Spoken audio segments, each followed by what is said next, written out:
তোর মা বাপে তোর কই আইছিলি শুরু করার লাগি এখানে বিষয়টা কি হইছে জানো না? বিষয়টা হইলে গিয়ে আমরা একটা জগন্নাথপুরের টিকটকার মার্কে একটা সাংবাদিক ভাইয়ে একটা সুর ধরছেন, মানে বুড়ো একটা সুর ধরছেন, যার বয়স হইলে 10 বছর। তোর বয়স কত 10 তারা ক্যামেরা ধরাইয়া তারা পাবলিক প্লেসের মধ্যে তারা ও বাচ্চাটারে মানে জিজ্ঞাসা করে, এমন ভাবে জিজ্ঞাসা করা যে বাচ্চাটা ডরাইতে ডরাইতে খান্দি লিছে। আচ্ছা বাচ্চাটা কিটা দোষ করছে আপনারা জানেন? বাচ্চাটা হইলে 2টা ফোন চুরি করছে আমরা জগন্নাথপুর থাকি।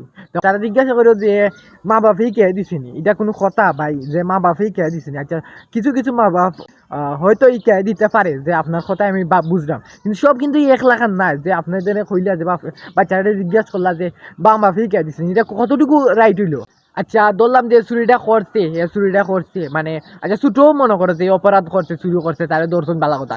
জগন্নাথপুরের জনগণ হিসেবে এটা আমরা করা দায়িত্ব যে যেহেতু জগন্নাথপুরে ধরছে, ক্ষেত্রে সাংবাদিক হইলা করি এখন সব ক্ষেত্রে যেন ভিডিও করা লাগবে এটা কোনো কথা না। এখানে আমরাও যে আপনার লানো তো বড় নাই, কিন্তু তারপরেও আমরা যেন সামান্য পর্যায়ে আছি, আমি কোনো ভিডিও করা লাগবো আর কোনো ভিডিও করা লাগতো আমরা কিন্তু জানি।